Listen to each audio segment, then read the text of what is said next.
herself. She has floated a insane conspiracy theory for everybody to enjoy. So let's listen in.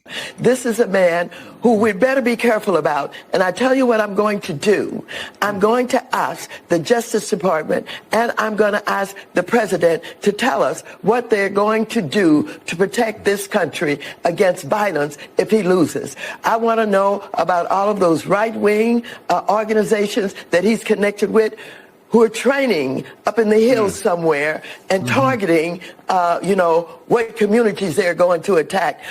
This is a man. So they're up in them hills. Yeah. Gonna figure out what communities they're gonna go after. So up in Now, them hills. we watched this. I just sent you another one. If you got it. This is a follow-up to this video. So just after this one, then play the next one. Is it that line, this lying dog face pony soldier thing? What is this? It's the one with Maxine Waters. She's like walking up a hall. Oh yeah. Okay, I got it. Yeah, that one is the follow-up. So she said that. Now this is what this guy asked her. Good morning, Congresswoman.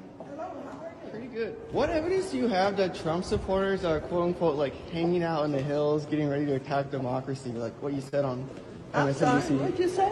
You said on MSNBC the other day that Trump supporters were hanging out in the hills, getting ready to attack our democracy. Yes. What evidence of that do you have?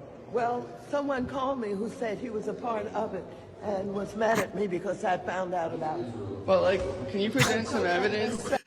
Wait, what? Somebody called me and told me about it because they were mad at me about that. I found out. Like what? Like that? But you said it before you had evidence that they were doing it, and so you're saying some rando guy called you and said, "I can't believe you found about our secret plan." Dang woman, who told you about our secret plan up in these hills?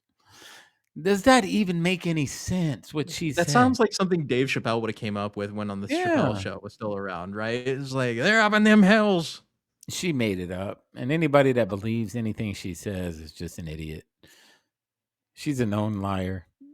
But watch what she says. She says something about they threatened to kill her or something. Yeah, let's rewind it so we don't miss it. But yeah, here you go. Who said he was a part of it and was mad at me because I found out about it.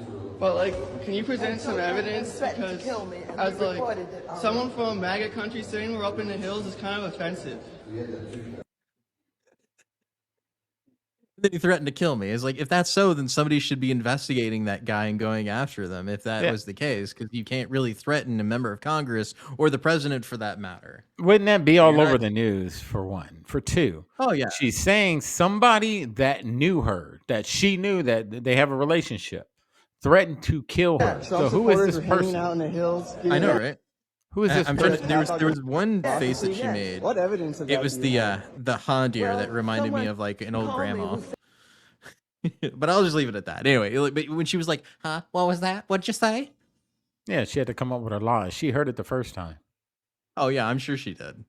But it's just funny that that's how they react to it. These people, man, these people are so, and out of all people, her. You know, corrupt as corrupt could be. Liar, she's a liar. No one threatened you. No one called you and questioned you on what you said because you found out. What hills are you talking about? I think she's thinking of when she was telling people to target certain individuals. Oh, yeah, this. I think she might have been confusing it with that. Yeah.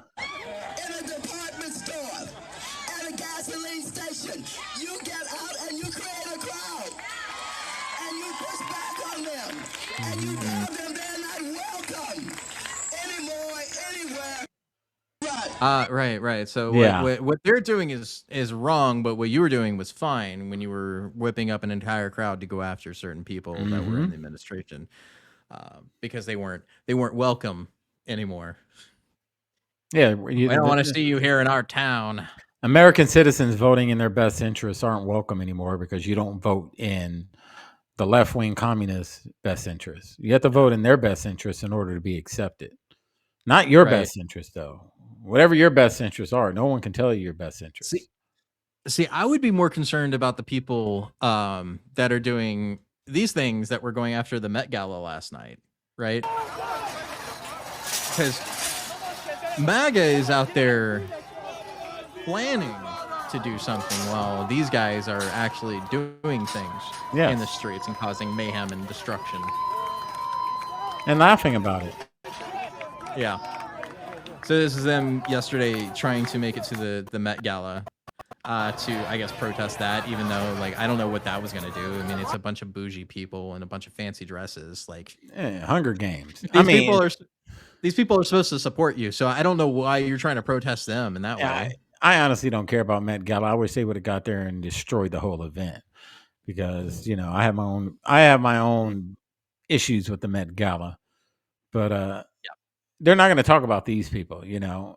If these same pro-Palestine protesters did a Jan 6 event, they'd brush it off as just, they're just protesting. Well, they've done worse. We know that they've done worse in the past. They're exercising their First Amendment right.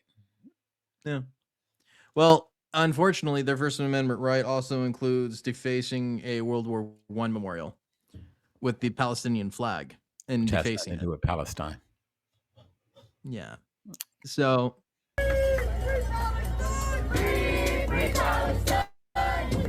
And then burning the American flag in front of it as well. So I am glad that we live in such a oppressive regime that is the United States, that you are allowed to burn said regime's flag in front of a memorial to honor dead servicemen, and nothing happens to you. Because I can tell you what would happen to you in Russia. Oh, yeah. I can tell you what would happen to you in Iran. In China. In China, North Korea. I know what would happen in China. You'd be sent to some camps. Oh yeah, North Korea. They make you disappear. Afghanistan, all the countries that you're protesting for, you do that same thing in their country. Yeah, do that. I dare you to burn the Bible. It'll be fine. It'll be fine. You can burn the Bible in the United States. You're fine. God forbid you burn anything else religious. Yeah. And you know which ones I'm talking about. I don't even need to say it. You know which one as soon as I said it. And that's how much sway these people have over you, is that certain things, anything that is anti-West and anti-American is perfectly fine to do in a place that allows you to have that free speech. But you say that this place is the worst place and most oppressive place in the entire world that allows you to do something most people find absolutely distasteful and disgusting. Mm-hmm. But you're perfectly fine. But yeah, no, you got to worry about the MAGA people up in them hills. They're burning American flags in front of war memorials. Here's what I hope. I hope all those people that are defacing American, monuments, or burning a flag, that are protesting at these schools, if they are not American citizens, they're here on a visa, they're either a student visa or work visa. There's some Canadians that got caught. All of them, they need to be sent back to their country, deported. See you later. Yep. That's just my belief. If you hate it here so much, go back to where you came from and then fix that place. Why come over here and try to turn this place into the place you just ran from, seeking asylum from? Yeah. So like one last clip before we move on to the Trump thing. We also have Karine Jean-Pierre, who has claimed, and here's the claim, is that violent crime is near 50-year low. Oh, my God. So I want you to, I just showed you all the protesting and all the vandalism and everything that are happening, and all of the fact that they had to call the National Guard into New York City subways. But crime is at a 50-year low. Under this president's leadership, President Biden, violent crime is at a nearly 50-year low. Thanks to the extraordinary efforts of law enforcement and community leaders, Americans are safer from violent crime today than they were a year ago. I only have one thing for that. It's this.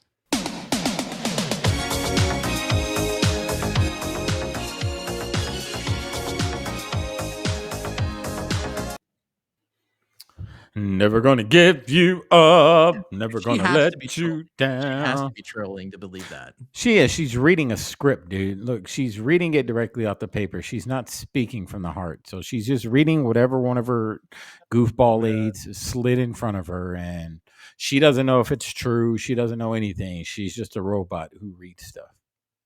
A Rubit. Good old Rubit. Yeah, so she has about as much use as a flamethrowing robot dog. Yeah.